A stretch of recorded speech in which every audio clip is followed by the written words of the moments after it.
Yes, I'm on the resilience one, yes. Yep, I'm on it now.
I just wanted to make sure we had enough time for everybody to get online.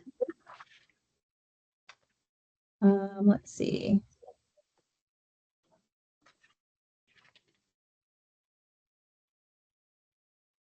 I think we have mostly everybody.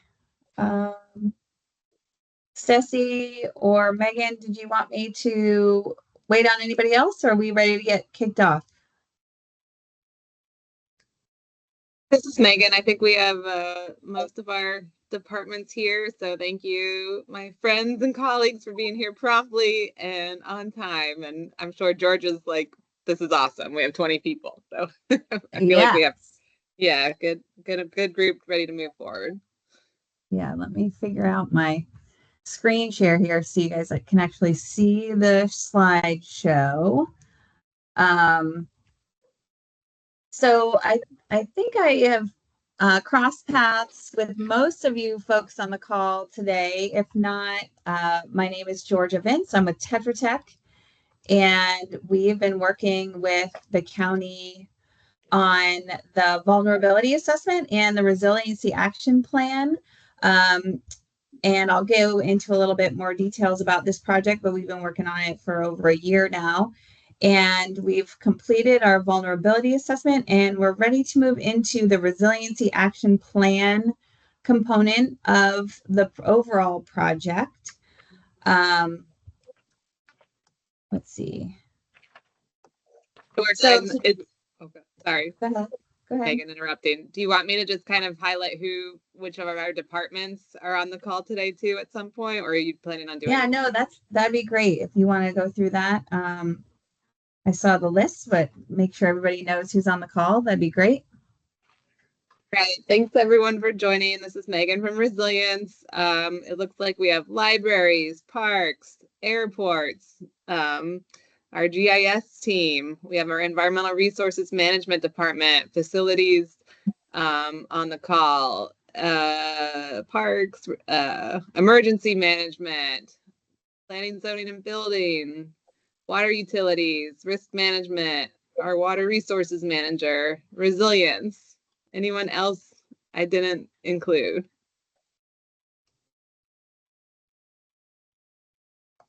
So these are your champions. GIS group. Yes, the GIS group is here as well. Thank you.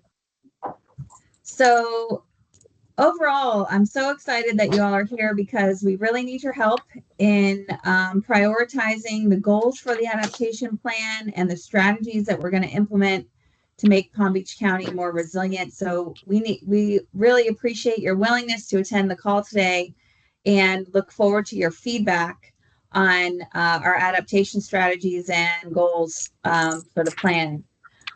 I'm going to first go over high level the results of the climate vulnerability assessment that I mentioned we just completed.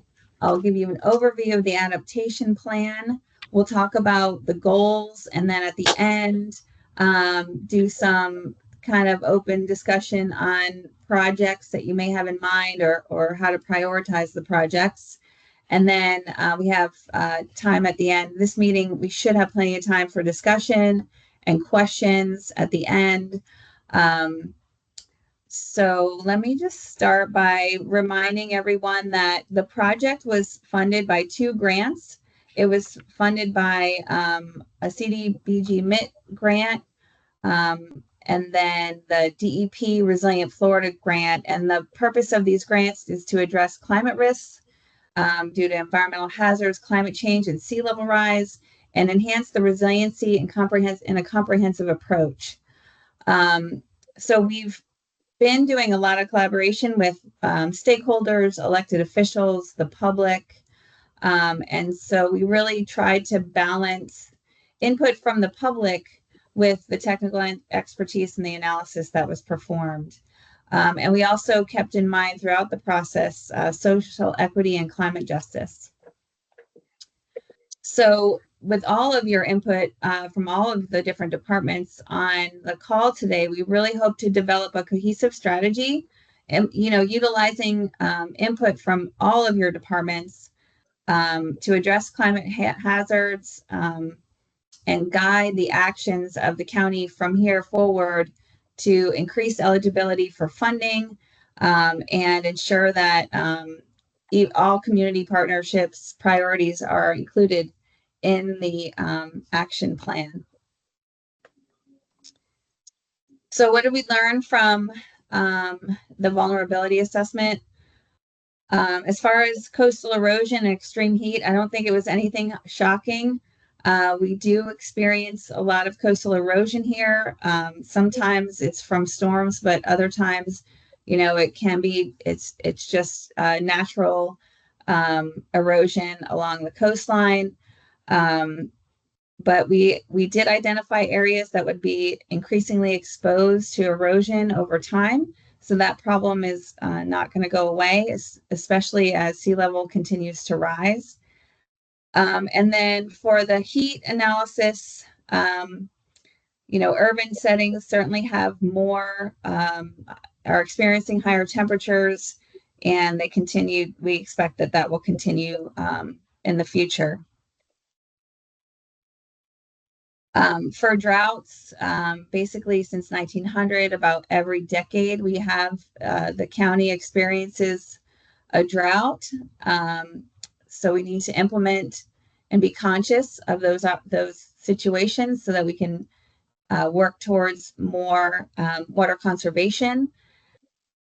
And then we did do sea level rise and storm surge analysis, which I'll show on the next slide, which is of course affecting our coast.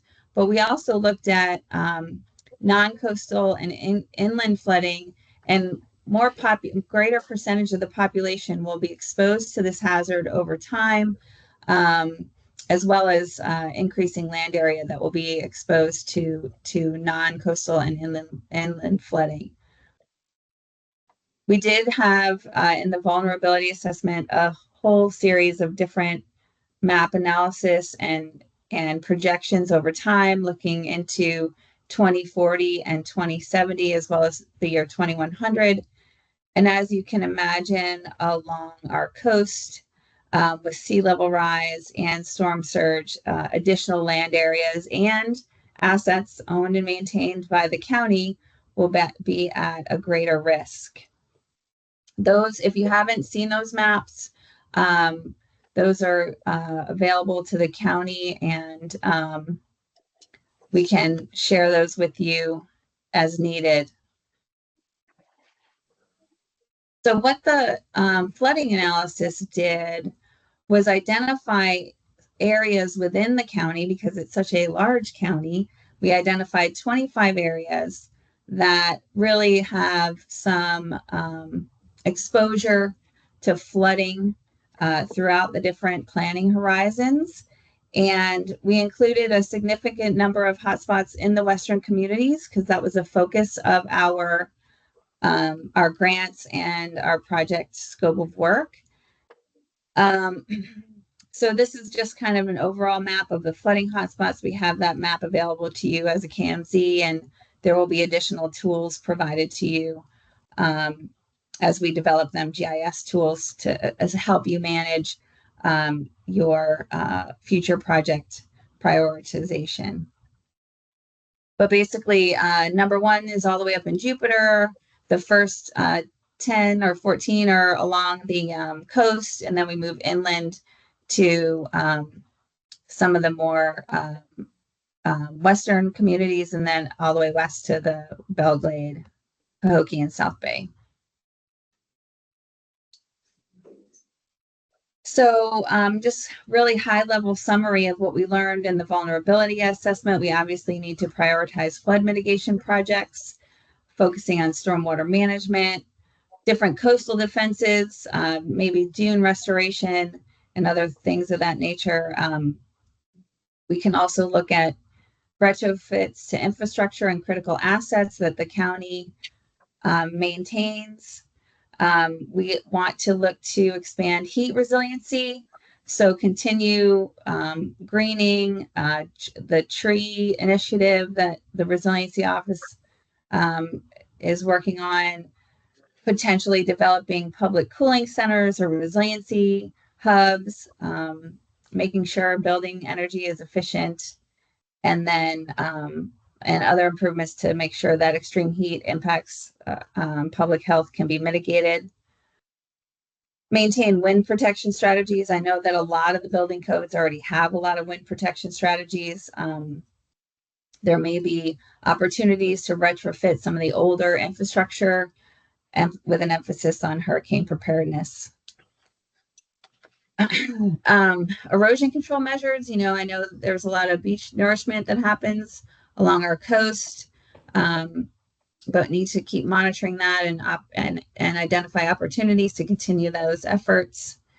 Again, enhance water conservation to offset any drought conditions, and then support wildlife mitigation, wildfire mitigation. Wildfire was another hazard that we evaluated. We recognize that the county does, and the other natural areas do a lot of controlled burns and vegetation management to minimize those wildfire risks, but making sure that those strategies continue forward was also highlighted. Any questions on kind of the high-level summary of the vulnerability assessment before I get into the resiliency action plan? I do want to mention that the main goal of that vulnerability assessment was to evaluate critical assets owned and maintained by the county and regionally significant assets, those that affect different parts of the community or may extend beyond Palm Beach County. The VA did include a list of critical and regionally significant assets, and submitting that report, upon submittal of that report to DEP and acceptance of that report, there's potential for those assets to be subject to future grant funding opportunities through the Resilient Florida program with implementation grants. So that was one of the real main goals of finalizing that vulnerability assessment.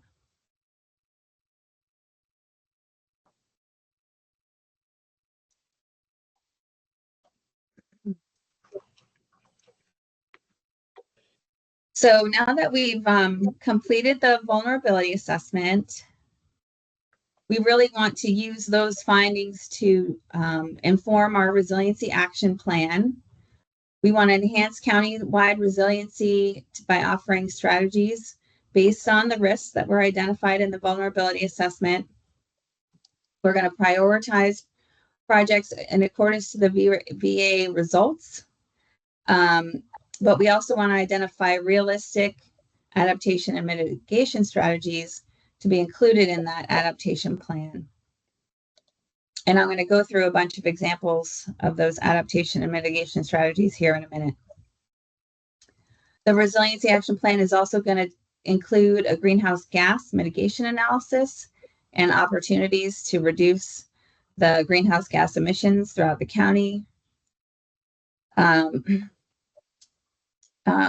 The considerations for the adaptation strategies are going to include hazard mitigation, emergency preparedness, land use planning. We'll do a code and policy review, look at infrastructure investments, and then public health policies and programs.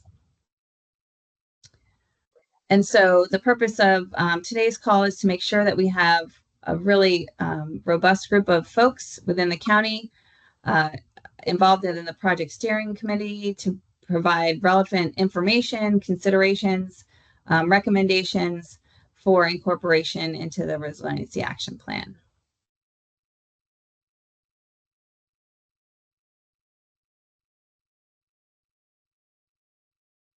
Just a couple of terms. So as we go forward, so that we're all kind of on the same page, adaptation includes a variety of actions meant to reduce or compensate to adverse impacts from climate change and climate threats. Mitigation by itself is actions taken to reduce and eliminate greenhouse gas emissions, to reduce those climate effects. And then hazard mitigation are actions taken to reduce or eliminate long-term risks caused by climate hazards and disasters such as hurricanes. So just kind of putting those in a little framework for us today.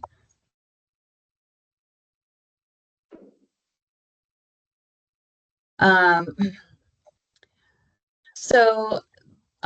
resiliency goals for the action plan will develop strategies to mitigate and adapt to various climate threats, improve your infrastructure for resiliency, so strengthening those critical assets to withstand and recover quickly from impacts, deliver environmental benefits, so preserving and enhancing the natural environment, and ensuring equity and safeguarding vulnerable populations, prioritizing the needs of vulnerable communities to ensure fair and inclusive protection. And we want to make sure that we streamline the process so that these strategies are practical, cost-effective, and easy to maintain. So I'm going to kind of go into each one of those categories in a little bit more detail in the next round of slides. So the DEO grant requires the county to create a solidified methodology to evaluate and rank adaptation and mitigation strategies. And that is really the crux of our mission today, is to really try to develop a methodology to evaluate and rank these mitigation strategies. We have to then use this methodology to prioritize and to prioritize the projects to create the implementation plan. And each resiliency goal will have an associated evaluation criteria that will be used to assess whether the adaptation strategy will effectively help the county achieve its goals. So if hopefully you all had an opportunity to read or skim or look at or open the read ahead that we sent out on Tuesday morning to help us prioritize these goals by assigning weights to each evaluation criteria to reflect its importance. Any questions so far about that, kind of the overall purpose of the meeting and what we're going to be working on together?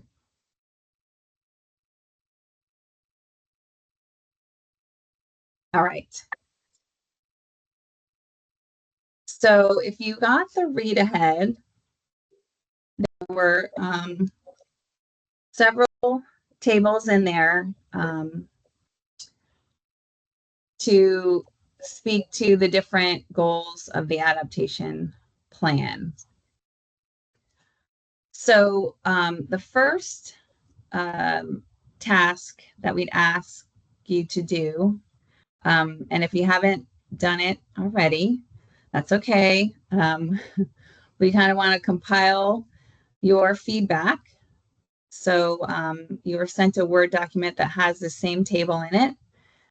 And we're hoping that you can help us prioritize the climate hazards. So of these climate hazards, which ones do you feel are a priority over others?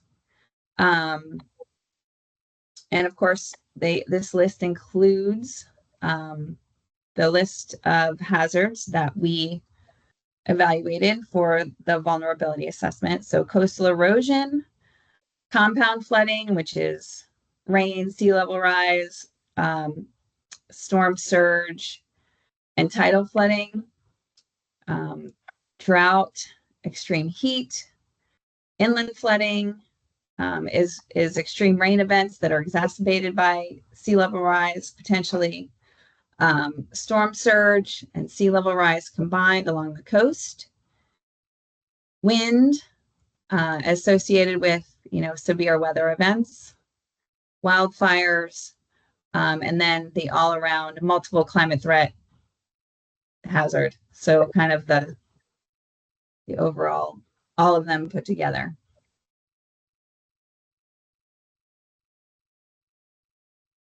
So the infrastructure criteria, we are looking at structural resiliency, raising infrastructure, adding flood walls, elevating electrical components, things of that nature. Non-structural components are policies and codes. Education can also be a non-structural component. A combination of those two.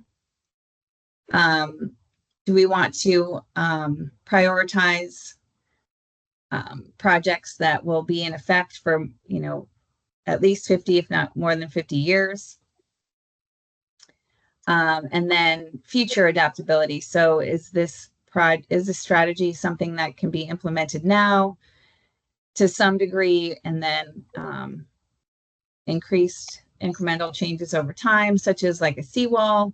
Is there a seawall elevation that should be required countywide, and should that seawall height increase over time, as an example?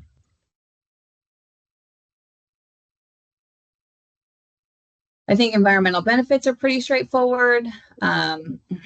Should we prioritize achieving net zero, improving Palm Beach County ecosystems, implementing green technology, and implementing nature-based solutions? Nature-based solutions, I think everybody on the call is probably familiar with those types of things, but they're like natural breakwaters that use artificial reefs or oyster reefs along the coast. There's another sacrificial dune, nature-based solutions along the coastline for roads that butt up against the ocean, things like that. Equity and safeguarding vulnerable populations has been a theme throughout our process here on the vulnerability assessment, and will be carried into the resiliency action plan. And that really is looking at low to moderate income community members, elderly populations, children, different cultural groups. So this category, we were looking to evaluate which of those should be prioritized. Do we want to ensure that enhance the county employee, resident, business owner, and visitor experience, foster environmentally beneficial job opportunities, foster a sustainable and resilient community, and have a positive impact on public health and safety? These might be difficult to prioritize because I think we all think they're all important. So please do your best.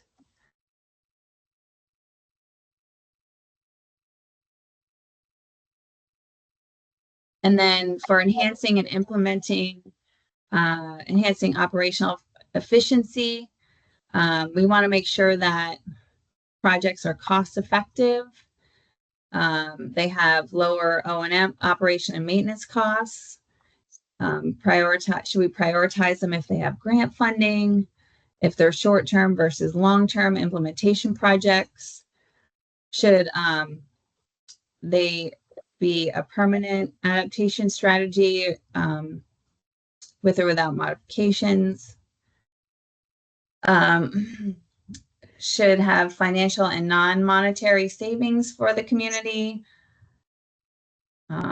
And then the ease of implementation. Sometimes projects are identified can have complicated permitting requirements, may require rule changes. Is there funding? Maybe they're not owned by the entity that wants to implement it. So just making sure that a project or the adaptation strategy can be easily implemented. So any questions on that stuff so far? I know it was a lot of text and lists to go through.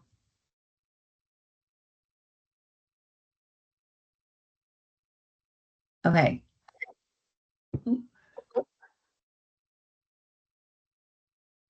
Yeah, my only comment is that, you know, a lot of those categories are aspirational, and you don't really know like what you're going to get grant wise until you're pretty far down the process.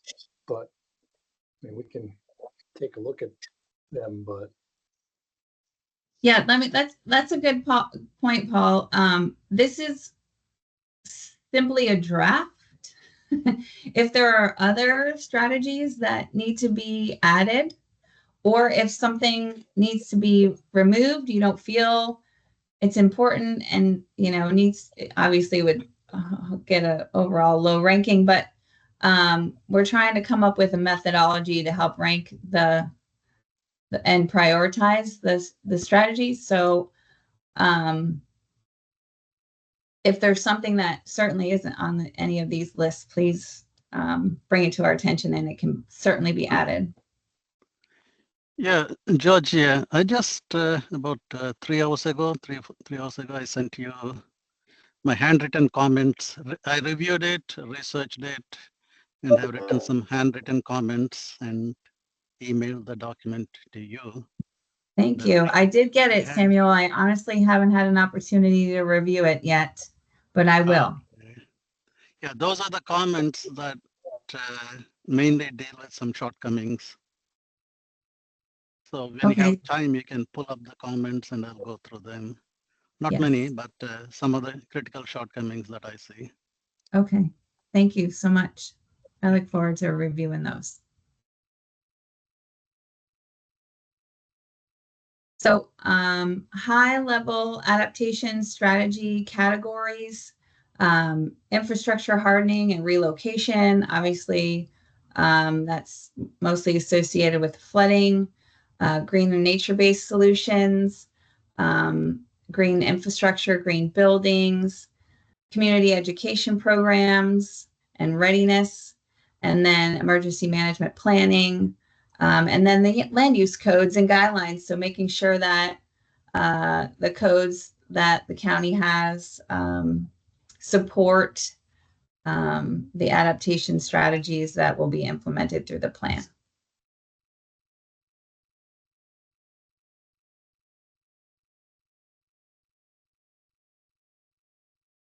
So just a little bit more detail and to which strategy, which hazards they're associated with. So the acquisition, relocation, and demolition can apply to all hazards, as same with policy and code implementation. Stormwater drainage improvements obviously help us address flooding, as well as outfall improvements. All the hazards can be addressed using education, awareness, and outreach. Collection systems and pumping stations for flooding, bulkheads and tide check valves, coastal revetments, bank and soil stabilization, roadway elevations, wind retrofits, seawalls and levees, resiliency hubs, conservation easements for ecologically sensitive areas, fire breaks and controlled burns for wildfires, post-disaster code enforcement for all hazards, safe room construction, green infrastructure, wet and dry flood proofing, permeable pavements, and other mechanisms to help with flooding. Tree planting and urban forestry will address heat, greenhouse gases, and wind. And then nature-based solutions can be applied to all hazards. And I just have a few examples of adaptation strategies like flood protection systems that these are temporary wall systems that can be put in place ahead of a storm. May also be include storm water pumps to discharge outside of the protected areas. This technology on the bottom is called a Tiger Dam. We've also been involved in stormwater retrofitting for pump stations, putting all the electronic components and generators above flood elevations and predicted future flood elevations.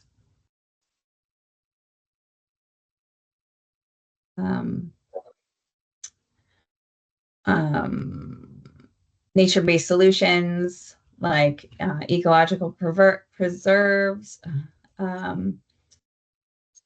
public education and outreach, living shorelines, erosion control, energy dissipation, water quality. I think you all are pretty familiar with these in Palm Beach County. And then permeable pavements, wind retrofitting, fire breaks, dune restoration, just some more examples. So we have a couple of discussion questions here at the end. And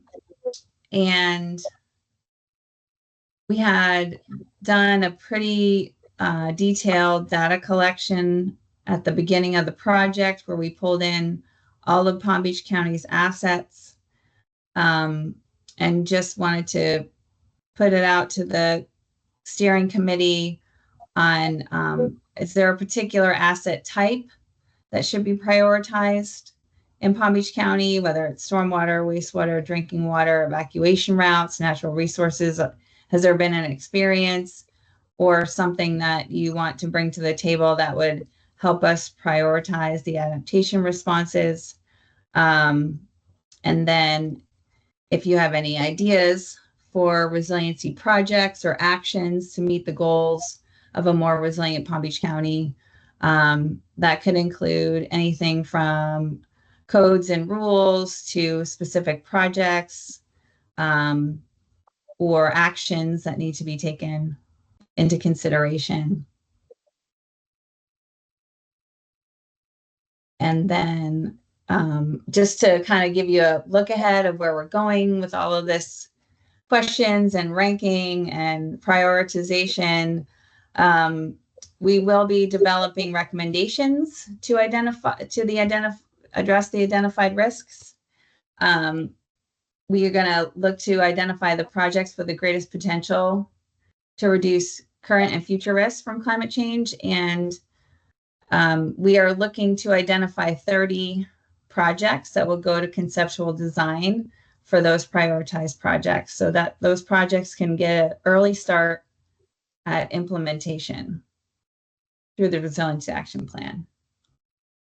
So that was kind of the main part of that second question, is if you have prioritized projects. I know Megan, I think at one of the department meetings, kind of went through a little bit of our plan to start looking at projects that can be implemented as part of the adaptation plan. And I think that's all the slides I had today. So we can use the rest of the time. Sorry, I was looking to see what time it was. The rest of the time to either go through the rankings or start discussion of these additional questions about prioritizing assets or identifying projects. Can I add some framing as well? This is Megan. Sure, yes, So not please. everyone was at the meeting where I introduced this when Paul and I were talking about this list, right? This list of 30 plus this broader adaptation plan. So the list of 30 is, you know, me and Paul and Natalie and Ceci trying to say, and the whole team trying to say, okay, we have these results.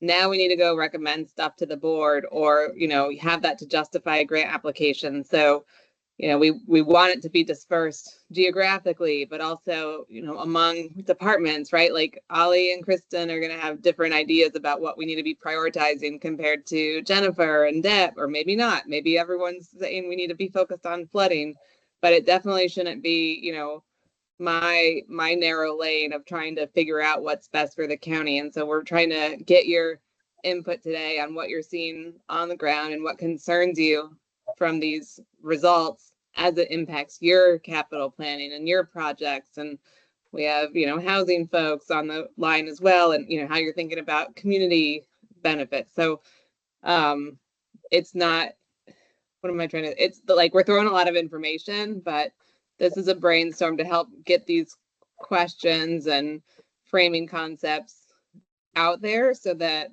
we're putting something useful that you can include in your planning tools or grant applications or whatever you might want. So just wanted to add that framing. And then Paul, I think we jinxed. So it's your turn now. You were about to say something too. Well, I think yours was a more appropriate introduction. I had a specific question. For a lot of these projects, you're designing more to an elevation than you are to a depth, and all the maps have them. For the reports on the identified project, you know, areas of projects, will we get elevations from the GIS in addition to depths? So that's a really good question. So the flooding analysis that we did was the flood depth over land surface. So the 30 conceptual plans, obviously we'd want to collect additional information, site-specific information, maybe have finished floor elevations and other information that we can use for the purpose of designing the adaptation strategy. The other piece of information or direction that will need to be identified is to what flood depth do you want to protect a structure, right? So obviously the structures along the coast will have greater flood depths during storms from surge and, you know, combined with sea level rise. So, you know, do you want to try and mitigate for 14 feet of water coming into a structure, or is it, you know, is that an extreme event?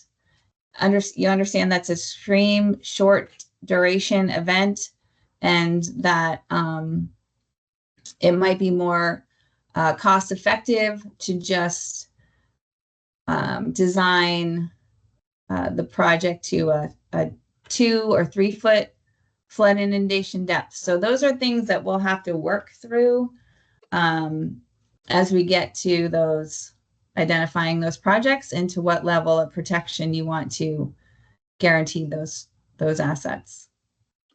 Yeah, clearly the forces that make things break add up, as you know, not literally as you Yeah. go up, because you got a moment arm in addition to a force. So, you know, a 6 foot high wall is a wholly different thing than a 3 foot high wall.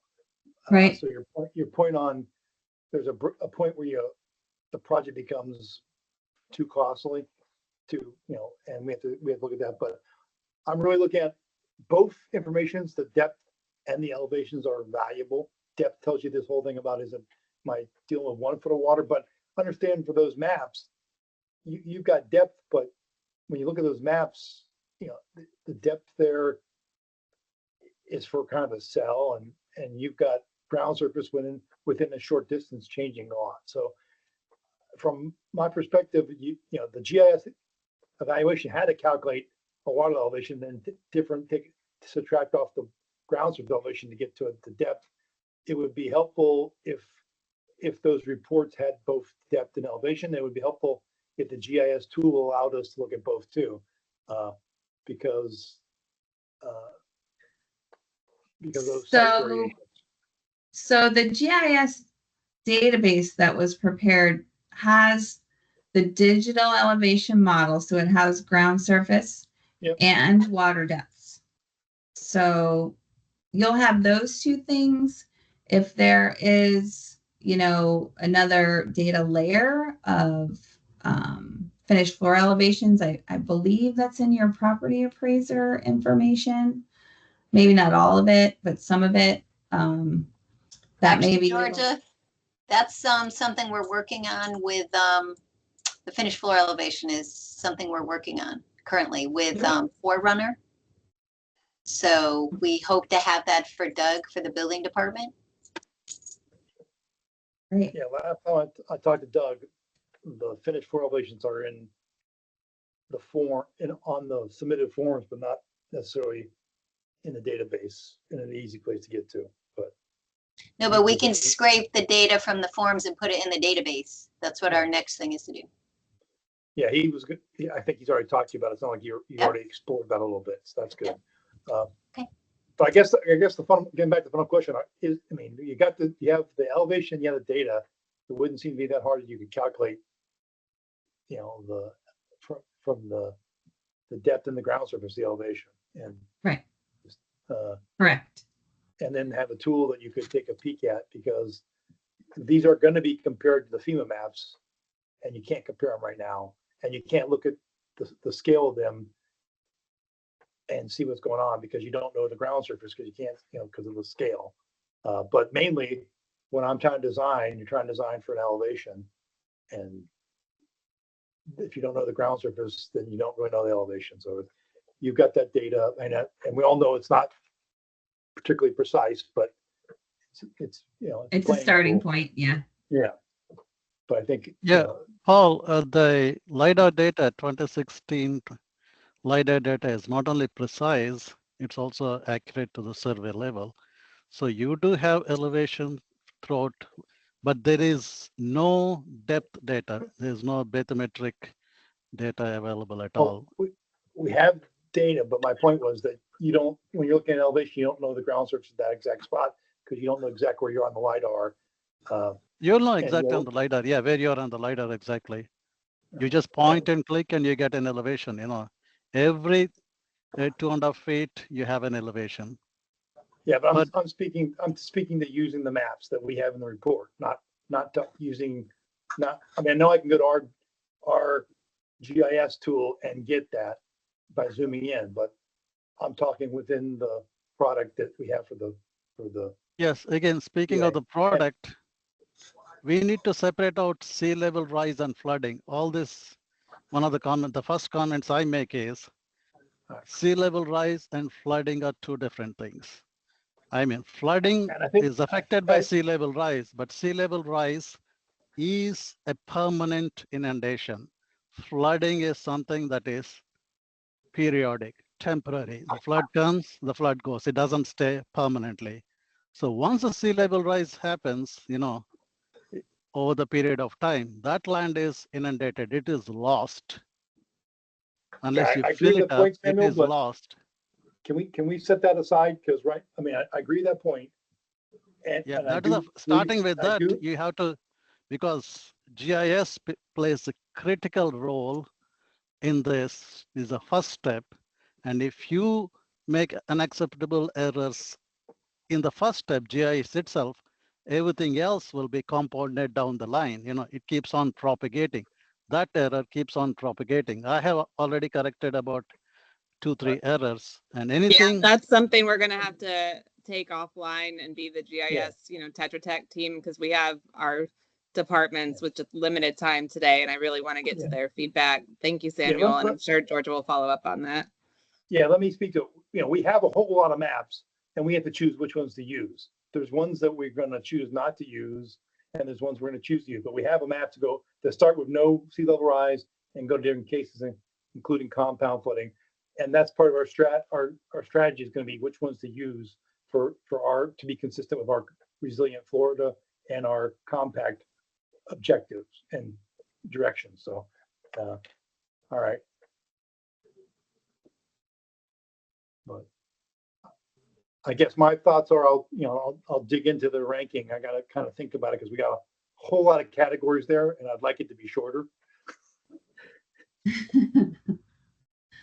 And a lot of them kind of, I think, overlap a little bit, but that's my.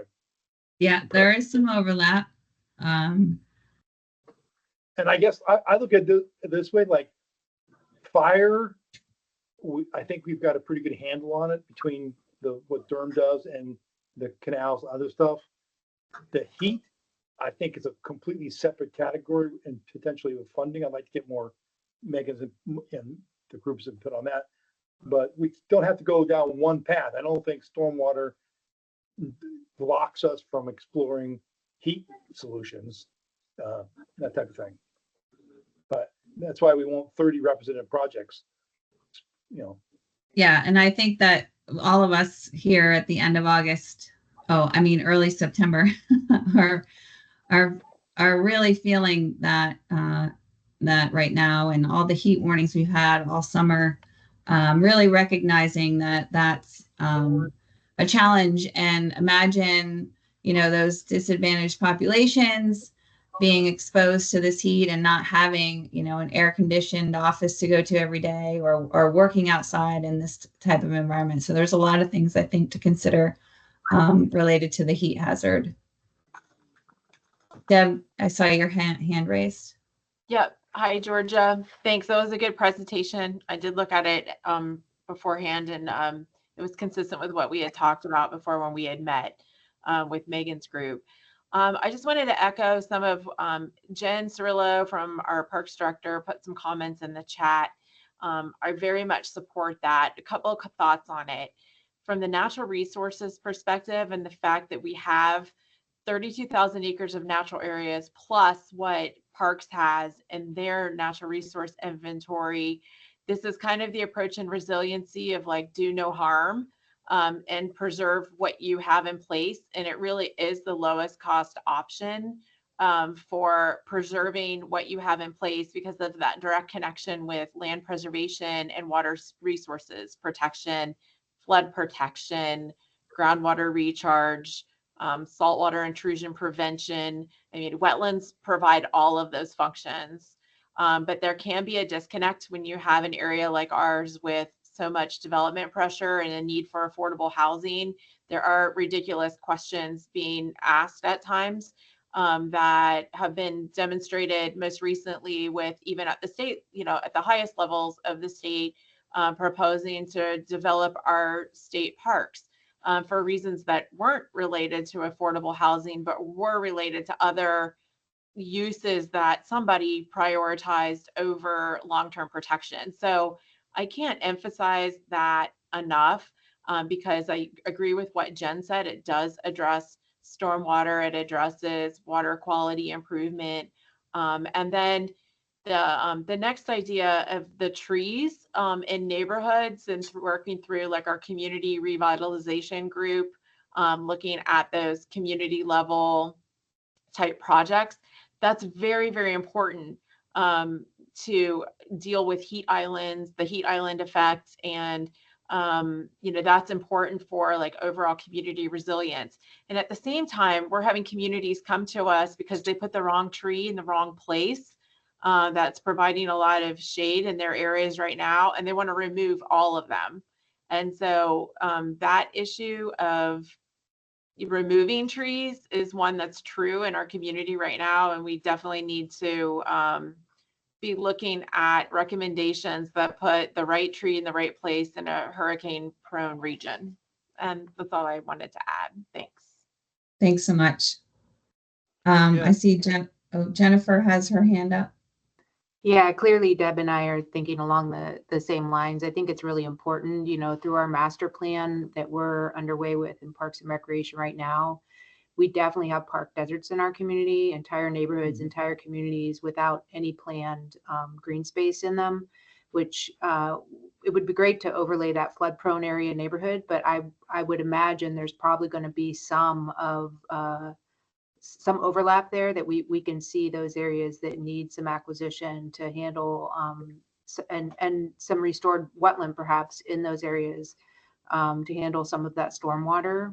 We know we also have some neighborhoods that are very low lying and need other improvements as well, but natural resources like Deb said, and identifying those park deserts for acquisition that can be much more affordable in the short term and potentially more sustainable in my mind moving forward if protections are put in place for that. So it's certainly a combination of this, but if we're going to identify 30 projects, it would be very important that some of those projects prioritize natural resources, both maybe maintaining and improving what we have, but I think also acquisition is very important. Our county has not done major acquisition of natural resources in a very long time, and yet our population and development continue to grow. So that's something that has been somewhat overlooked. And even though we've continued to try, and I know they've continued to try with even a bond referendum, and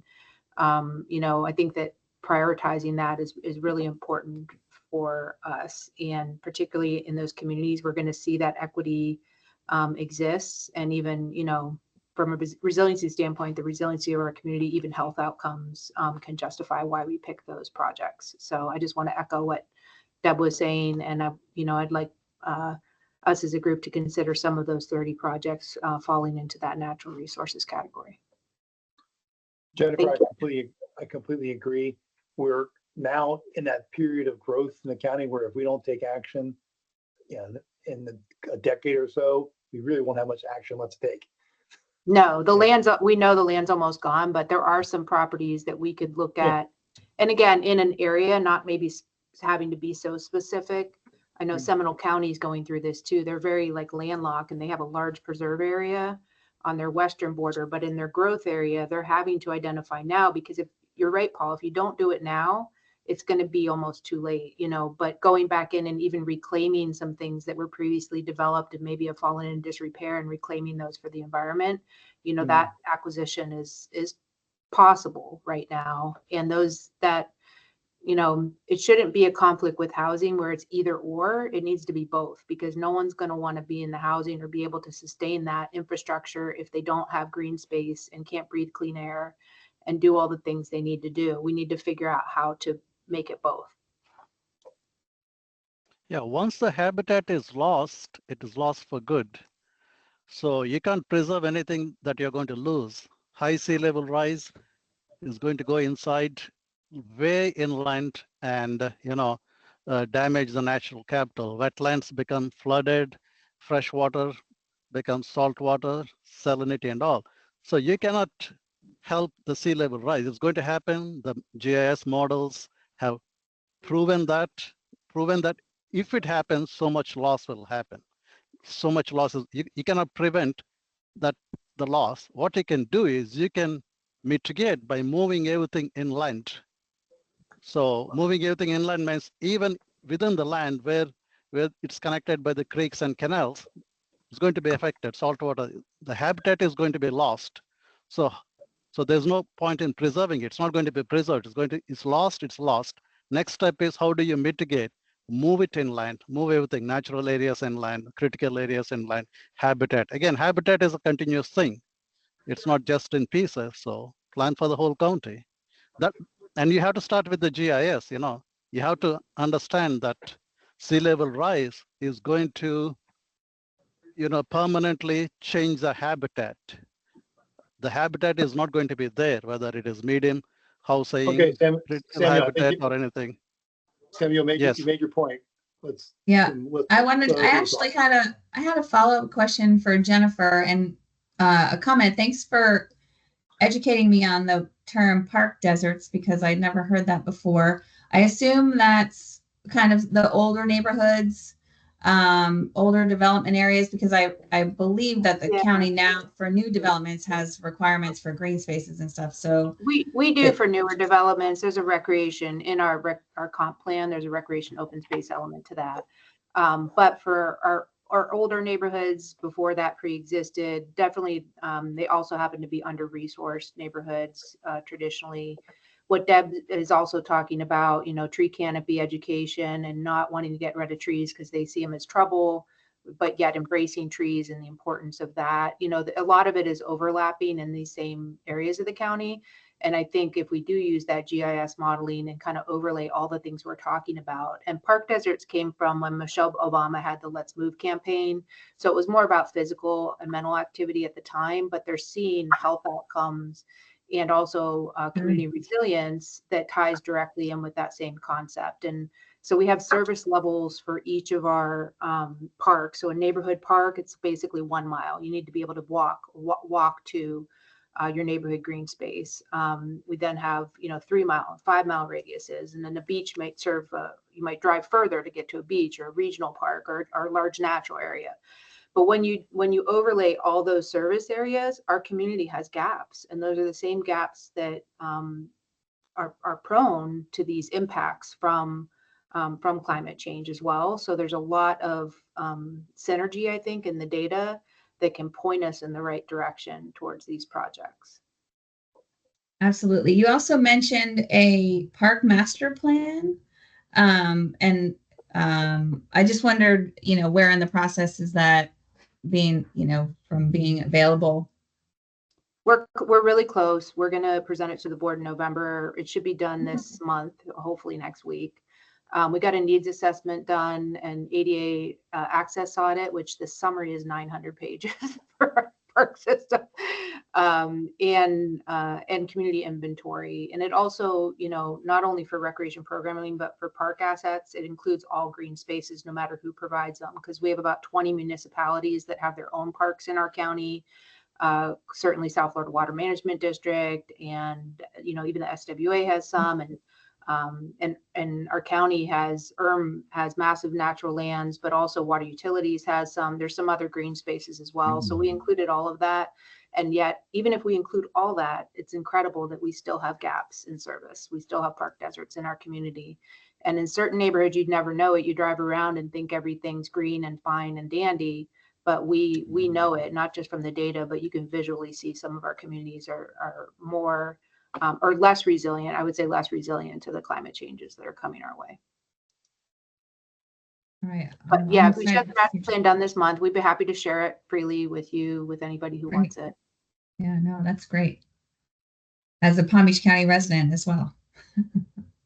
George, I just want to call your attention. There's some good dialogue about the stormwater projects in the chat and where we might be getting a list, and and I don't think engineering has commented on whether engineering. I think I saw Steve on the call. So yeah, but I don't want to cut off nature-based solutions, but definitely agree, definitely support that, and want to make sure that we also talk about the stormwater mitigation projects that are mentioned in the packs. I'm done talking, Megan. Thank you. Yeah. And I think also too, right, like we're talking globally or Palm Beach County wide. And so it's not just about the coastal areas, but the importance of preserving green space overall. That's definitely something we are thinking about countywide.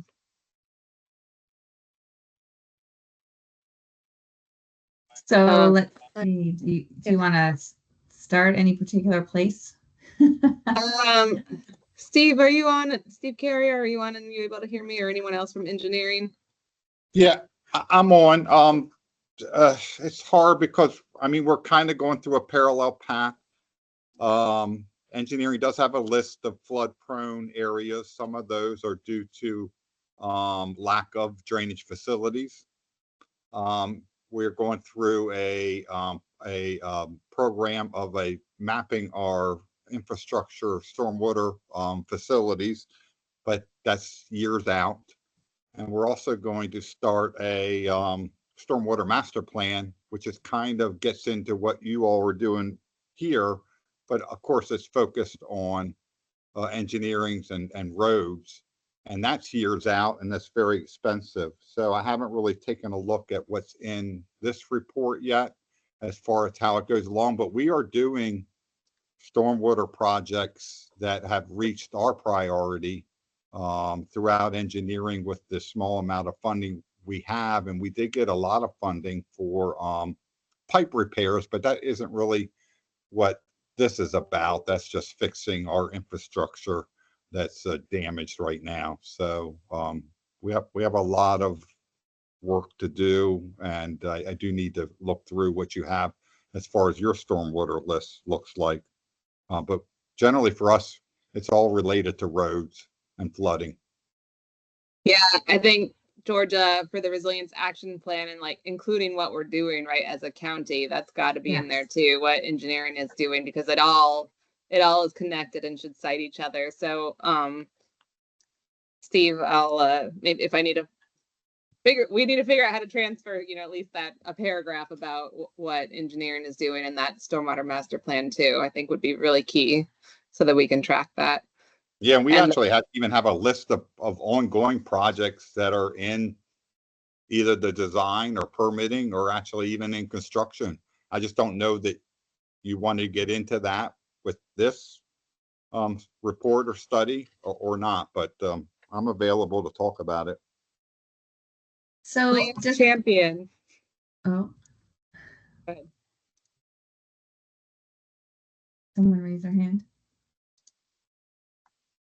I was just going to say that, yeah, one of the components of the adaptation plan is to make sure that it kind of integrates with all the other plans. The adaptation plan recognizes that other things are happening. You have a capital improvement plan. You probably have a list of stormwater projects. I know you have a bunch of roads and obviously a master plan for the parks that's about to be released. So all of those things will be integrated into this one larger adaptation plan. The 30 projects, we don't, obviously you have a bunch of projects that are already conceptualized in some stage of design, permitting, or maybe ready for construction. So those are kind of already in the queue. This, in my experience, the list of 30 projects that you want to bring forward are the ones that maybe haven't been already conceptualized or in the infancy stages, but are critical to, the resiliency component of the plan. That makes sense. Yeah, Georgia, that makes sense. If there's projects that they haven't done any work on, that they've identified, those, we should consider those. But the ones they've actually done work on and have a kind of a plan already formulated or design or an estimate cost, then we don't want to repeat that work. Right, exactly. And do we even want to mention those plans or not in your report? Yeah, no, we should mention them because they will, provide information for the bigger picture. And that way, if it's a portion of the county that maybe somebody says, hey, nothing's happening in my neighborhood in this plan, but there is stuff happening. It's just in a different part of the plan. I think I said plan 3 times. Yeah, on similar note, there's some chat about the work that Jerry's doing with the separate, stormwater efforts, and we understand that that's still in draft mode. Jerry, how do you expect, or how would you recommend integrating what you're working on with, the list of 30 and the planning efforts? Well, I would need to see the actual projects from both in order to be able to answer that. However, anything that is mitigation that is all hazards, but specifically floodwater management, those always rate very highly on our PPL. So.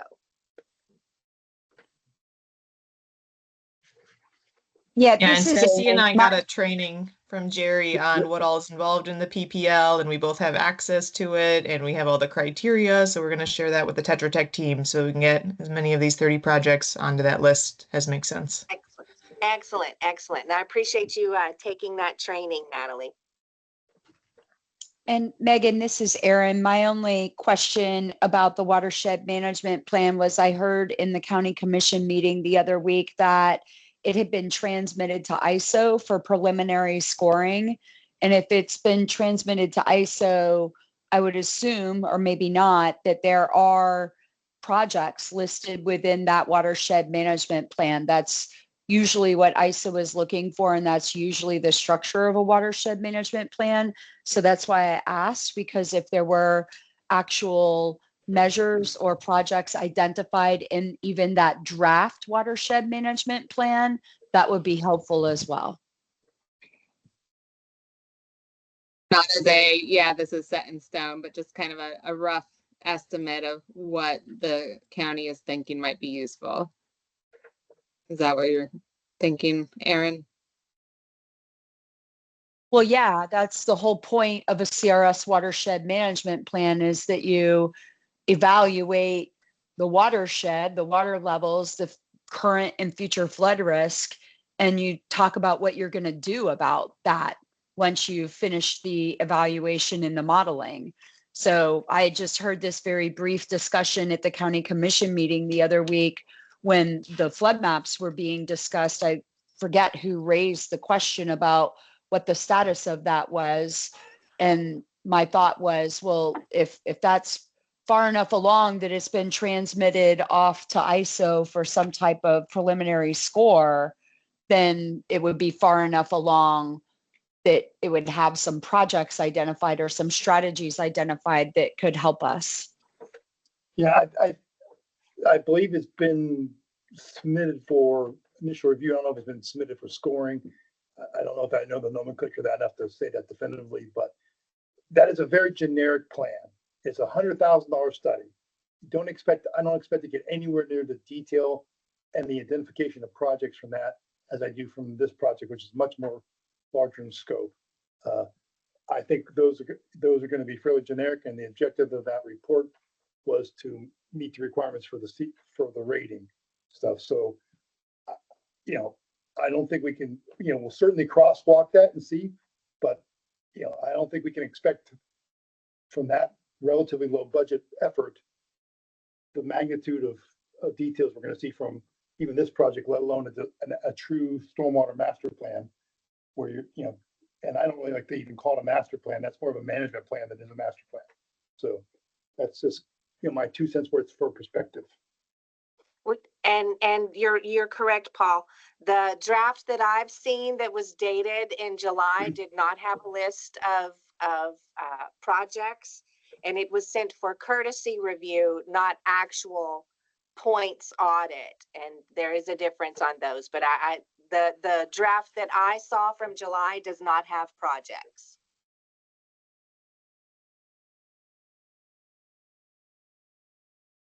Thanks. Carolina, did you want, I see your hand is raised. Yeah, thank you. Thank you, Georgia. So I made some comments on the chat here. I think it's extremely important to read what you got from the level of service models. We are finalizing those models right now. They already have current and future conditions, and they will have some initial stormwater project recommendations. The only piece that is not coming under this phase one is the runs that are showing the feasibility of those initial project recommendations. But so identification of any flood vulnerable area in the county, plus initial recommendations on how can we improve the system, are part of this report that is coming out right now. So I think it's fundamental, Georgia, that you get information from the level of service. And I also recommend some crosswalk with the watershed master plan. We have been trying to do this. We were not successful yet in be able to compare those two things, just because some of the assumptions that you make in the local level, if they are not really accounting for the operation of the regional level, they have a very significant influence on water levels and capacities that you might have on your local stormwater system. So I don't know if you can feed as part of your effort some kind of comparison, Georgia, or just a check. But anyway, it's a very important effort, and I recommend that we look at that. And if you need help, it's also common interest for all of us here at the district to get the things right. So we would like to learn both ways, like what are the assumptions we're making at your local plan as well. And so the FPLOS study is imminent to be published, is that right? The FPLOS study is basically finalized. I know the team will not like that I'm saying that to you all, but it's they have a very extensive final review process and all of that to be able to get it to the public. But I mean, for a work that is under development in the stage you are right now, I can certainly transfer that to you. It's important. And yes, we have all the future condition runs, everything, and some initial project recommendations. So yes, it's very eminent. Great, great. And We are it just tracks- kicking off the plant, this part of the project. So I think the timing will be good once that's ready to go. And it tracks parallel with your effort. I mean, they use the sea level rise of 1, 2, and 3 feet. So there's a good Yeah. spectrum there. We don't have a fix, like we don't look at the line from DEP, but we already got an alignment from DEP on that because we have the whole range. So our range of scenarios incorporate the range they want us to look at. So at this point, they're okay with the approach that we took here on +1, +2, +3. The +2 scenario is very close to the intermediate curve.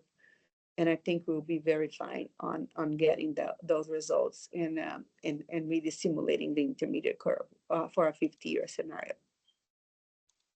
Great. We can check those numbers together if we need. Sure. But yeah, we incorporate the whole range. And up to this point, we found no barrier from the DEP side on this approach. Great.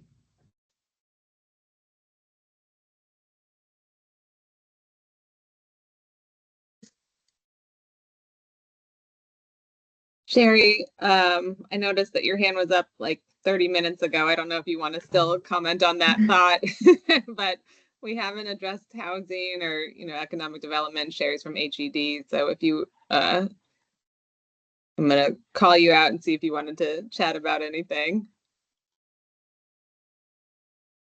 My comment was very elementary, and Deb and Jennifer said it more eloquently. But when I was watching you, Megan, on the news a week or so ago, and you were talking about green trees and things like that, I was thinking that people just really, this is like a low hanging fruit, but people really need to be educated on, what are things that, because, you see people cutting trees down all around their house because of hurricanes. So what, I think there needs to be an education on what can be planted that will help to provide that shade, but, will be storm resistant. So, I mean, that was like what I was thinking when I was watching you on TV.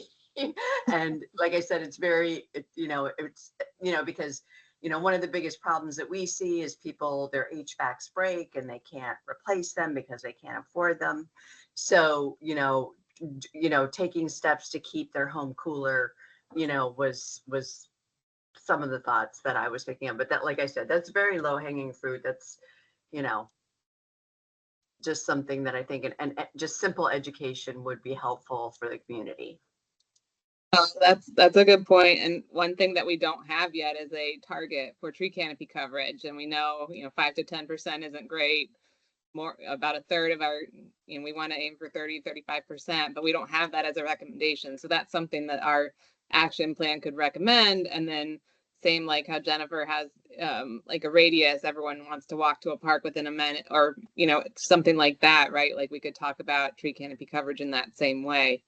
And then on the energy side, I mean, we're upset that we didn't get millions of dollars to help do energy efficiency improvements for our housing in the action plan. That still might be a strategy, or like community services has that wonderful HVAC swap program, and they only need $100,000 a year to sustain that and really prioritize those who need it most. And that's, from a mitigation side on greenhouse gas reduction measures, that's something, not capital infrastructure, but something from a policy standpoint or a program standpoint we might want to be including. Yeah, and when we do housing rehab, we absolutely put, impact windows and doors and things like that that help. But I don't know if there's any new things that would be built that could or would be built into the building code that would help them with, like I said, the heat has been a really big issue for people, and especially people of low income. And, if, ways that we can mitigate that issue, now it's nationwide problem, but, that would be helpful. But that's definitely at the top of our punch list when we're doing housing rehab. Obviously, having My Safe Florida Home continue to fund would be helpful as well. But those are just some of the things that we look at.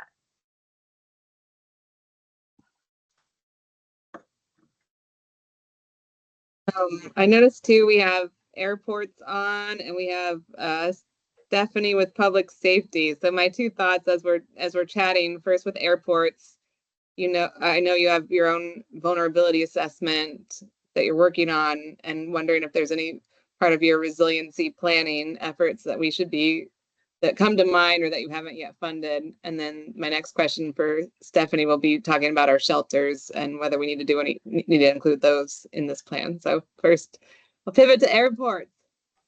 This is Cindy Portnoy. I'm actually stepping in for Michael Jambroni, who was kind of spearheading that vulnerability assessment. I don't have a lot of information. I know we went after a grant to try to get specifics on PBI, and we're not successful in getting that. I'd probably have to give you an IOU. I know we are doing stormwater master plans for all 4 of the airports owned by Palm County, operated by Department of Airports, dealing with different flood compensation issues at PBI. But as far as specific projects related to resilience,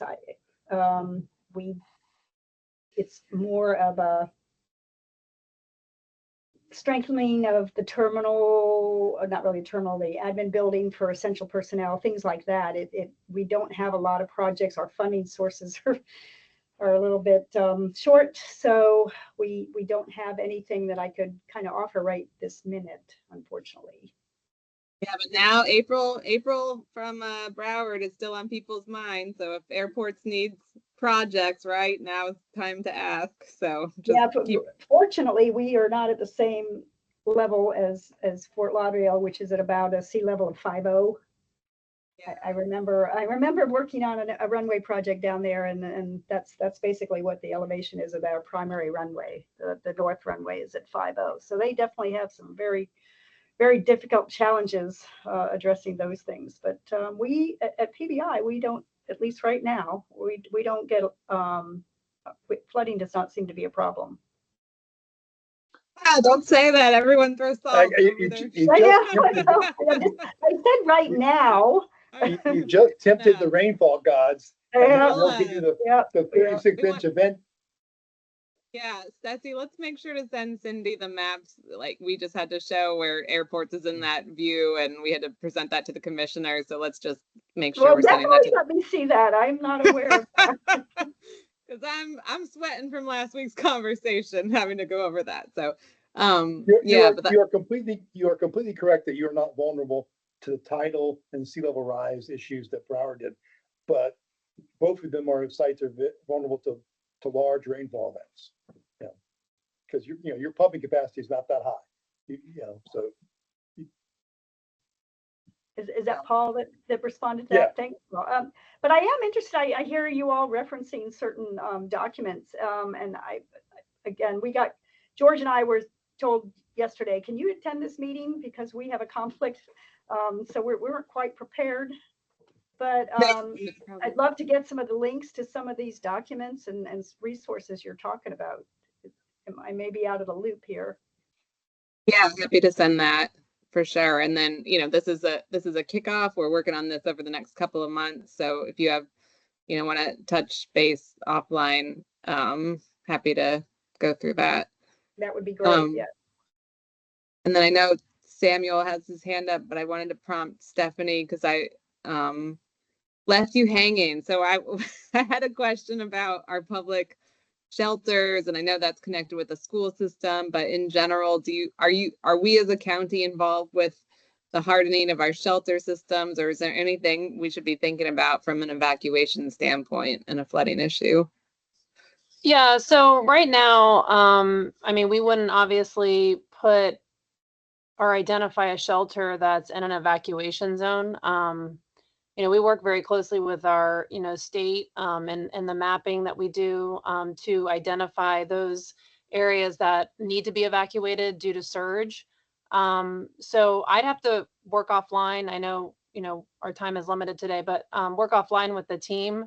I read the report that was provided, the executive summary. So I was kind of curious to see the assets that were identified as critical, because we do have a critical infrastructure list that we work with FP&L when it comes to power. But as far as, you know, the critical assets that were identified, you know, to the flood prone areas, you know, at this point, I don't think we would identify a risk shelter in a flood prone area.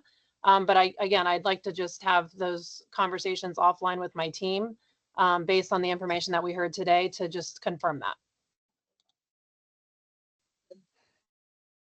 Stephanie, this is Jen from Parks as well. I know that there's been a pending project to expand pet-friendly shelters for the people that need to leave flood-prone areas to perhaps harden some recreation facilities. So when you speak to your team, maybe that consideration as well, that might be a need. Yes. Okay. Yeah, I don't, I know that they were looking at the therapeutic center at one point as an additional pet-friendly shelter, but I don't know where that is. I have to follow up with SMA because I know we've talked about several different facilities north, even west. So, but I think the therapeutic center, I can't remember the last of where that is. It was, but it was a while ago. So yeah, we'll follow up separately, but just yeah, you know, every 5 years, every year it changes. So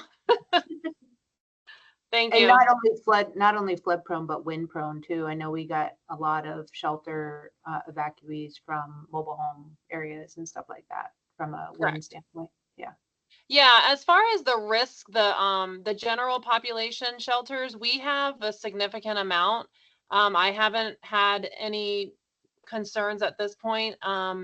I think we have a capacity of almost 60,000. I think the max we've ever sheltered was about 20-something thousand. I do know though that there are needs for pet friendly as well as our special needs. So I know that there's a capacity issue for that. So those are things that we've definitely been in conversations with.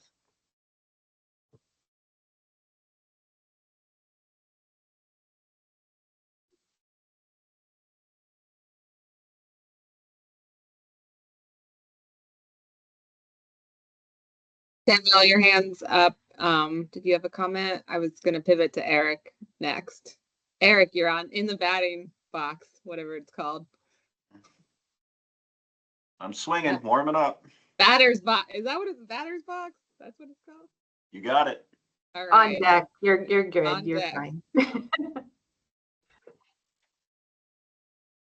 Samuel, did you have a comment? Yes, let's see. Somebody is saying about the flooding of the Fort Lauderdale Airport. The current, the proposed Palm Beach County LiDAR calls for impervious surface mapping at a tighter specification. In other words, this unusual and extreme inundation flooding has something to do with the DCIM, directly connected impervious area. And that will be mapped, or that proposal is to map the DCIM, directly connect, so that these floodings, you'll get more information, base information from the LiDAR, from the GIS analysis, base information. How much is the DCIM, directly connected impervious area? Because I was in living in Fort Lauderdale at that time, and I had to drive hydroplane over roads, which are like mini lakes, mini streams. So that DCIM, and same thing happened in water management in Melbourne too, when I worked in water management district. This DCIM is very critical, impervious area mapping, for predicting the total flooding. Like Fort Lauderdale Airport, basically even the planes were stuck in the water and they had to be towed out because the runway itself was underwater. It might be, yeah, I was referencing that as just on people's minds of the airport flooding, and that's just something we'll have to talk through with Georgia offline, but certainly mention airports because it is one of the most critical infrastructure things that we have. But thank you. Eric, I wanted to mention, well, we know you have facilities, capital planning, and then also a lot of our hotspots included fire stations and hotspots, meaning flooding areas or critical infrastructure within flood-prone areas. So remind me again, you all work in partnership with our fire rescue folks to design fire stations. Is that correct? Yes, that is correct. We're their design, permitting, and construction arm. Okay, and so if there are, that might be just a lens in which you want to look at the list of critical facilities that we start to prioritize and maybe just think about, I don't know if it's an operations question, right? Like when there are floodable areas and our fire stations want to evacuate equipment versus, designing in the future and elevating things beyond what they're currently designing. But it's just a thought I wanted to throw your way that you can mull over. Sure. Critical facilities like that, we typically will exceed our minimum floor elevation anyway. So we do somewhat flood prone, flood proof, those types of facilities. What's especially challenging is, you're relying upon the road network to render the service from the facility. So even if the facility itself is on an island, it doesn't necessarily help in rendering service during a flood, period. So that's kind of a linkage between FDO facility responsibilities and then the work that engineering and public works is doing on roads. It's funny, I've been listening intently. I don't claim to be a subject matter expert in this area at all. We tend to rely on our design professionals and consultants to help guide us with the hardening and continuity of operation issues when we're in the planning and design process. But really, we fall into the same bucket that Steve mentioned because we've got so many projects and so many different phases. I was really kind of hoping this might more guide us, give us some, recommendations rather than the other way around. To give you a few examples, I see government center made the list of, a hot spot, and yet we're getting ready to invest over $100 million to renovate that facility. And that decision alone, was very hard to come to from a location standpoint. Should we renovate or should we build somewhere else? And that was completely independent of, this conversation. So it's, yes, kind of like what Stephanie was saying, there's some sensitivities that are involved if we now start saying, this whole facility's at risk. And the decision came after months of deliberation on to renovate or not. The main courthouse downtown, it's the only main courthouse we have. I mean, that thing cannot go offline or the whole county loses judicial process because the satellites alone wouldn't uphold the demand for court facilities. Medical examiner office, we're getting ready to design and construct an entirely new facility. So what kind of guidance can this effort lead us on these, key projects that are still very early on in the design process? As a follow-up, we're rebuilding a new Station 81 here at the airport. And we finally are going to get the funding in February, or excuse me, in November. It's all completely designed. But I noticed that's on this critical list. That's our Yeah, that's because it's within the airport. Yeah. The whole airport was a hot spot. So I think this is all really important, valuable feedback. And Georgia, correct me if I'm wrong, but this kickoff conversation is, I think, look at the projects that you might have in the pipeline so that we're not totally, crazy or off the rails, whatever expression you want to use, of like, we're recommending 30 things. And then folks say, hey, why are you recommending 30? Because we have, our lift stations in emergency state, and we need to be focused on that. So I think it's not just coming from county departments, it's also our consultants and the team evaluating and prioritizing things. Is that right, Georgia? Yeah, so I mean, we're gonna the list from the VA, the prioritized project list from the VA was kind of created in a vacuum, right? So things that are in queue, weren't really brought into that conversation. It was basically a data analysis, assets versus flood areas and what's at risk. So we didn't filter out the projects that were already in the queue because, it's almost impossible for us to know all that, right? So what the projects that we are going to identify, we want it to be comprehensive, and we want to, get you the projects that are prioritized based on the strategies that you want to prioritize. We certainly have ideas and recommendations, but we really want it to be your adaptation plan. So we're trying to feed you, bits of information to get your thought process rolling. And then, certainly if, this is just the beginning of the conversation. So we continue. The reason that we want to talk about, we wanted to bring up the projects now is because getting to conceptual plans of a project really does take some time. But I also want to circle back to kind of the direction that Eric mentioned and Cindy kind of hinted at, is that it's, usually counties and local governments have a policy about how much stormwater should be treated for road access, right? So it'll, stormwater master plans say, this plan ensures that no more than 3 inches of water ever lands or ever sits on a road for an extended period of time, or greater than 3 inches.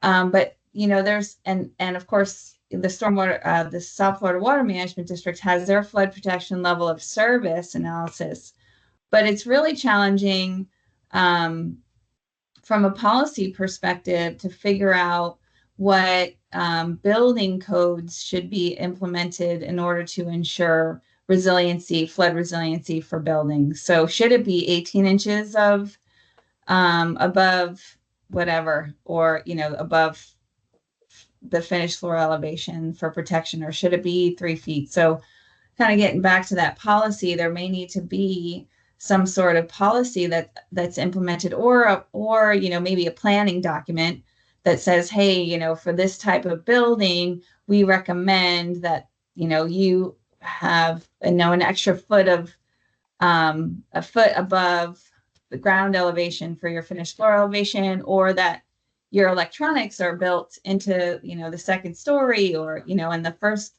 story is can be wet proofed instead of dry proofed, things of that nature. So I think there might need to be some additional conversations about just future plans and implementation of those types of flood proofing type So strategies. the airport is, we're working with FP&L. They have a resiliency as a service opportunity that we've been working with them on, providing generators to power the full terminal instead of just life safety elements. And now I'm just thinking, if we're in a hot spot, as you say, that these generators need to be at a different elevation than what they probably think. I mean, these are really large, expensive generators that are supposed to last 25, 30 years.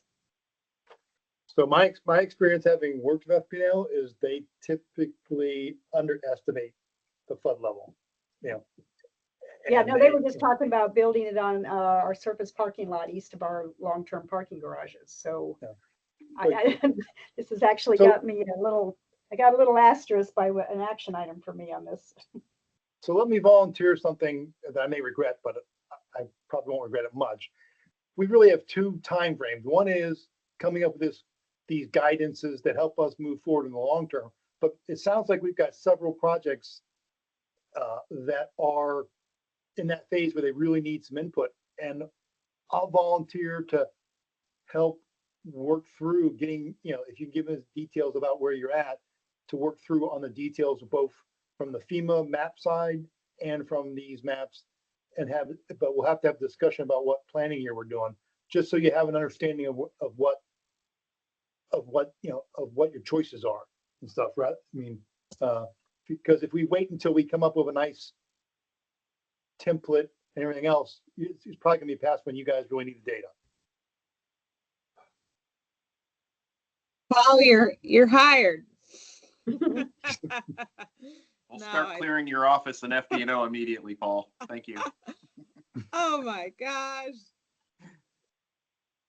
No, that is a good point, though. I mean, what do we do? Because I would fear that we're going to start bringing more attention to these hotspot maps, if you will, and yet it's going to cause, elected officials and members of the public to start to question, hey, you just made a decision to spend $120 million to, renovate this building and it's in a hotspot. What are you doing? Yeah. Well, what should we be doing? What does it mean? Like, where do we go from here? And yes, we've got projects at so many different stages. It's like, and there's never a better time to do things than during construction. It's almost like we've got the immediate, easy access projects, which are those our hands are already on and we have knowledge of, and we can't do everything at once. So it's kind of like, what can we do in the near term with projects and what can we do in the future with, inactive projects at present date? And that's why I was inquiring about that tool, to be able to look at the depth and the elevations, because you really, to make those decisions, you need to have both, and to give the input to the design, you need to have both, or it helps to have both. Otherwise, you got to go get a ground surface elevation and then hope that it matches up with the water level elevation. But clearly, if you've got stuff that are moving forward, let's get you some better data. And it won't be perfect, but at least you'll have an informed decision. And regarding the airport, you've got it right. You're never going to make that airport be dry quickly after a Fort Lauderdale event, but you don't want your permanent infrastructure and stuff to be down as much as you can. So you want to maintain power and all that. So it's about recovery at that point. So. We're also happy to provide policy examples, both in code and comp plan, from other local governments and how they have adopted different levels of service for different types of projects and different types of infrastructure. There are many models to look at. Some people adopt levels of service related to building elevations or in relation to FEMA maps or other specific metrics. Some local governments will default to water management district permitting, which, no offense, Carolina, we've had this conversation many times. That's not always, the fail safe, because we're not always looking at future conditions within water management district regulations. So some local governments are going above and beyond that. We're getting better data, but we're not always there yet in relation to policy. And so some local governments are looking at exceeding those types of levels of service within their comprehensive planning code. So we are happy to provide examples of how other local governments are doing it with regard to different types of infrastructure and different types of projects. Yeah, Aaron, that's a good point. And it's also a point that applies to FEMA. All FEMA's work on the tidal surge had no sea level rise assumption. Right. I mean, so I'm never one, from a legal or a planning perspective, to ever recommend that you just default to other standards. I'd rather see those standards adopted within the comprehensive plan or the code, because you don't always control when those standards are modified. So it's not always the best approach, in a comp plan and a code, but there are others who have developed their own data sources and developed their own levels of service and standards. Broward County has a future groundwater conditions map series, as some of us are aware. Other local governments adopt to certain finished floor elevations that actually incorporate other standards than just, FEMA. So there are other alternatives out there that the county can explore? Yeah, because FEMA flood maps and all those things are outdated. If you look at 2016 Rebecca Caldwell's memorandum to the administrator, it specifically mentions to update the flood maps, building footprints, finished floor elevation, all this related for the investment of about $500,000 to $600,000 in the LiDAR. So that is there, this thing. So that's one of the things. So as I talked to Regina, if you want an update, if you want something that is meaningful, Palm Beach County has to do their own flood maps, different kinds of flood maps modeling using the best available LiDAR data, because old data, FEMA data is very inaccurate and is outdated. Frankly, it's outdated for today's flooding.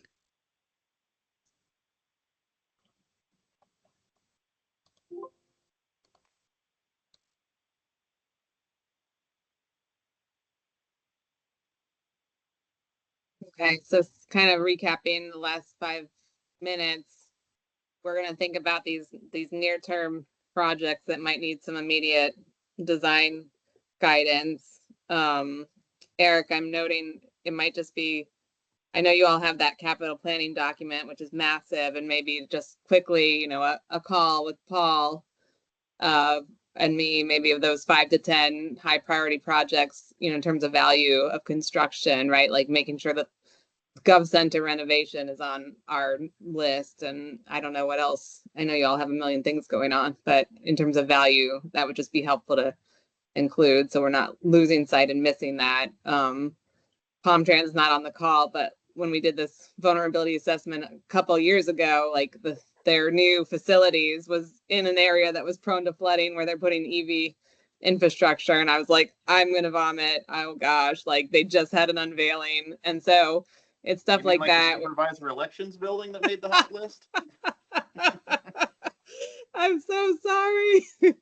So, these are always moving targets, and there are strategies. Hollywood just presented, Carolina had a resiliency forum at the district today and was awesome. And Hollywood talked about some of their work, and they're like, we're not going to relocate everything out of Hollywood, but it's more like, what kind of strategies can we do where some is elevating, some is flood proofing, dry proofing, or relocating specific equipment. So it's not necessarily like, oh gosh, it's a bad decision to have Gov Center in the downtown, but it's more like, being thoughtful about planning for risk. And all the modeling, it's a model, it's inaccurate. It's not saying this is definitely going to happen in 1 out of 1% chance every year, stuff like that. So just something to keep in mind.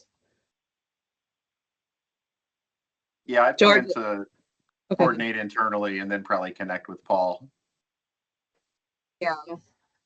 So you got a couple days, Paul. Don't lose any sleep until next week. All right. I'll try to get caught up a little bit before you. I'm not that mean.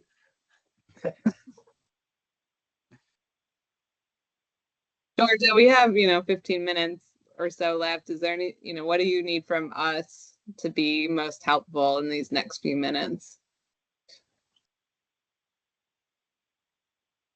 We'll keep going. You're on mute, Georgia. Oh. So what I was going to say is kind of a wrap up and how, what we do from here. We'll obviously draft up minutes and identify, some of the reports and studies that you all have that we need to ensure that we get copies of so we can incorporate those into the larger plan. We'll also identify any other action items that came out through the conversation today. And then I really think, the best thing for us would be to, fill out those sheets on the read ahead. You can handwrite and scan them. You can type them in. You can, however you want to get us that information so we can kind of compile everybody's thoughts. I would say that, you know, we'd like to have that back by the end of the month, but if it can be, I hate that. I feel like that's too far down the line just because people will forget about it, keep putting it to the bottom of the pile. So 2 weeks would be really great if we get your input on those tables in the next 2 weeks.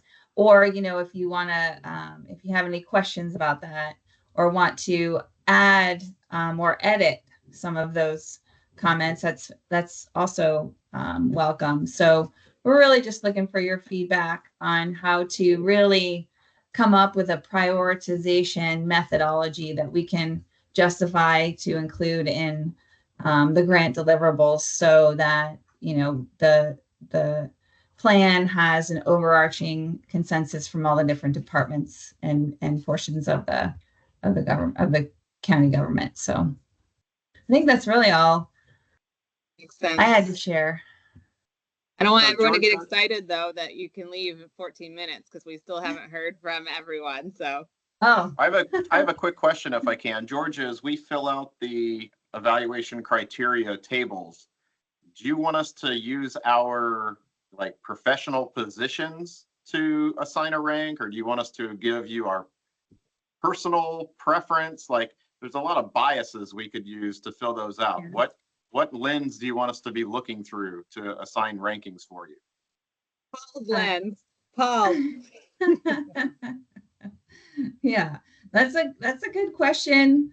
I honestly, I would think it would be from your professional, because this is the Palm Beach County adaptation plan, and but I know that you know, everybody naturally has their own bias, and you may have a bias just based on the department you work in too. So, you know, kind of think maybe Palm Beach County government as a whole, and what's best for the community. Yeah, I sent it back to you with comments, you know, with my preference, you know, the rating, first, second, third, and all. Mhm. But I made some comments, not all of them, but only few of them, because I'm only qualified for certain aspects. Okay. And I did make it, why I made that preference, I made a comments on them. So Okay. if everybody else puts in a little bit of a comment, that will be helpful to you. Yeah, notes are good too.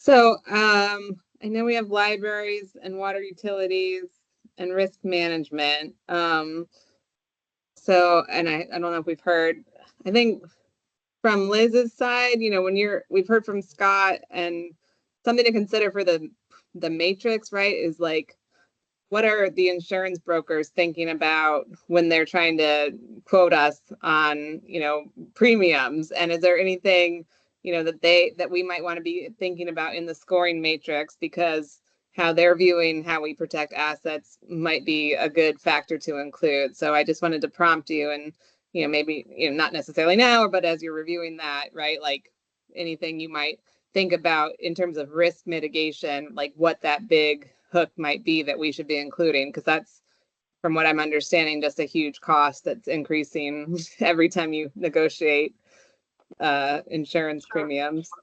We meet with the underwriters every July, actually, since I've been here. And we talk about the fact that less than 1% of our TIV is on a barrier island. Focus that, you know, our risk of surge, water surge, is not there in any way, shape, or form as it is over on the West Coast. But they're looking for hardening or relocating the assets further inland. They look very clearly. We just did a big reappraisal of all our properties. So they want to be sure we're insuring them at the best possible dollars, but they're really looking for what we're doing to protect ourselves to mitigate those losses. And one of the things, you know, my takeaway from this call is there seems to be a lot of siloed actions going on and not a lot of exchange of the information.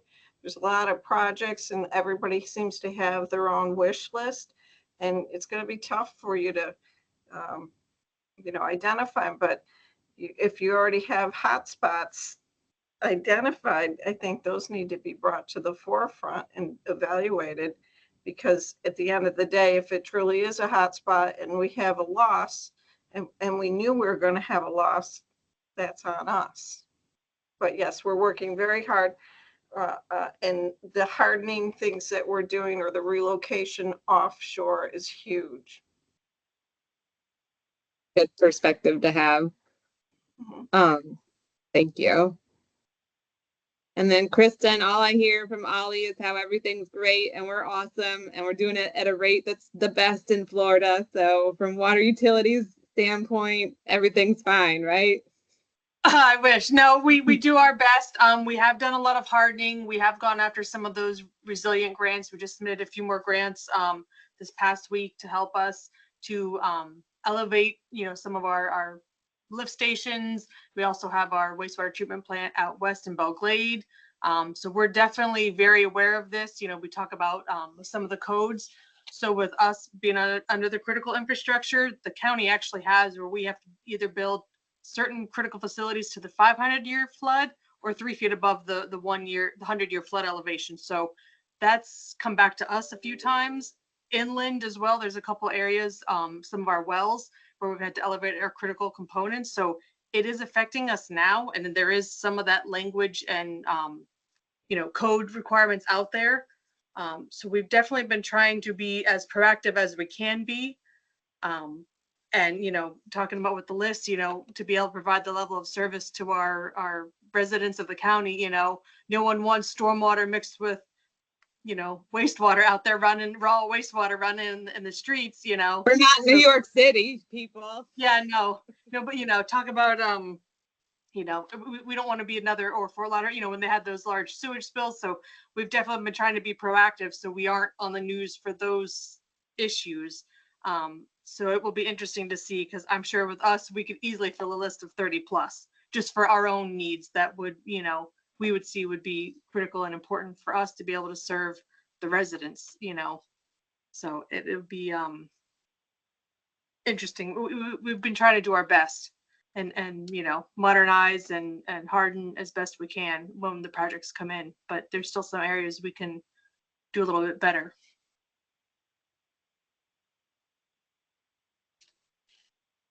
Aurora, I just want to, with libraries, I know you all have been doing planning efforts, and our libraries are such important resources for Palm Beach County.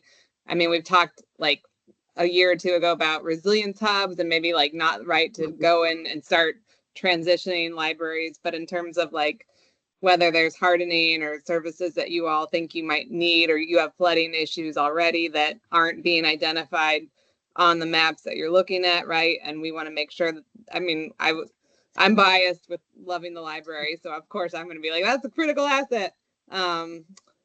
Just, I think that perspective, right? Thinking about how you might want, libraries are emblematic of, community services and community hubs, and that's an important perspective to be able to share. Yeah, we're definitely already serving that role as more of a climate resilience hub from an educational standpoint. All of our libraries serve that role. I think a lot of people forget that we're also a facility. We have 17 locations spread throughout the county, and we serve as cooling centers. We serve as places where people can come in and get a computer or charge a cell phone or whatever. So we definitely have that aspect too. I know we did talk about kind of expanding our role as a resilience hub, and I'm really interested in that, but I need to talk to my team here and see what we can do to kind of expand on that role. Something I'd be interested in finding out more about. So yeah, I think maybe on the resilience action plan as like a policy recommendation, I see us needing to, not to say we need more planning, but to look comprehensively at the county and say, if we were going to think about, dedicated resilience hubs, where are the best locations? Let's not arbitrarily start doing things, because it's a cool term right now and there's a lot of funding for it, even though that's sometimes why we do things. Mm-hmm. With my colleagues who are still on, have I forgotten anyone or anyone else want to add anything? Stacey, I didn't let you talk at all. I'm sorry. Stacey's the best with Resilience Office. So I have a question or a thought going back to the top 30 list. is there a way from the initial assessment that's been done, the most at-risk locations can be identified? Yeah, the list is prioritized. I don't have it open right now. Let's see if I can open it. Did I send it? Did I send it as an attachment? It was Yeah. an Excel as an attachment, wasn't it? Yeah. Hold on one second.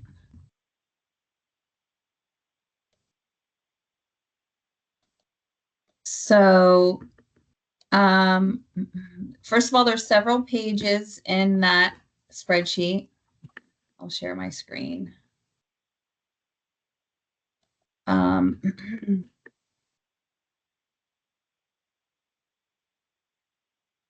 And so you can go to the ranked assets and you can see at the top the hotspot that it's located in, the priority of it is the next column, and then the scenario, the flood scenario that impacts that asset. But it's not sorted by the priority level, right? Well, you can sort it by priority level. So How come the one I'm looking at just says zeros? What did I do here? are you on the wrong page? So there's non-ranked assets and they all have zeros. I'm in the as non-ranked. priority. Yep. So make sure you go to ranked roads, ranked shorelines.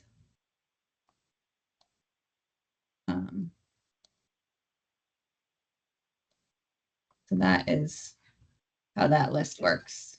In which file are you in? The Palm Beach County prioritized critical assets.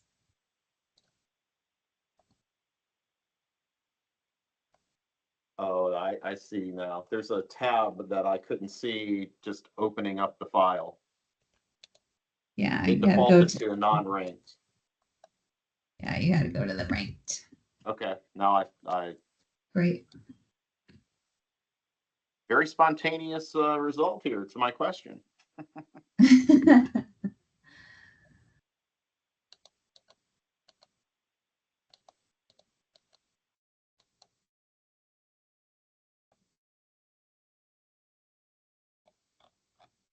All right, any other questions before we wrap up?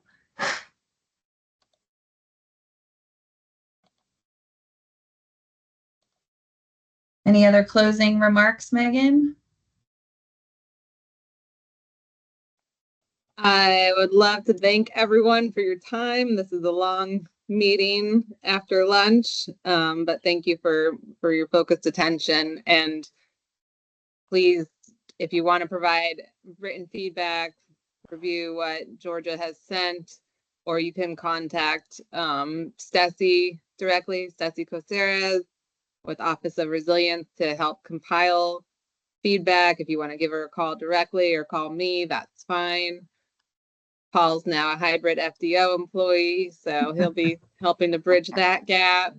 He's also a hybrid Office of Resilience staffer, so he needs an intern. And then just one final thought we're so lucky to have Regina helping with ISS, and our long-term goal, not a long-term goal, our project goal is with our resiliency policy manual that requires a checklist to be able to integrate these results as you're going through that project planning and figure out how to see things, see your site in a user-friendly way. So you're not having to dig through, what do we have, like 100 map scenarios at this point, and you can really zoom in and get more real-time, not real-time, but easier maps and data. So that's our vision for next year sometime. And just thank you all for your input. Thank you, guys. Thanks, everyone. Thanks so much. Georgia. Thank you.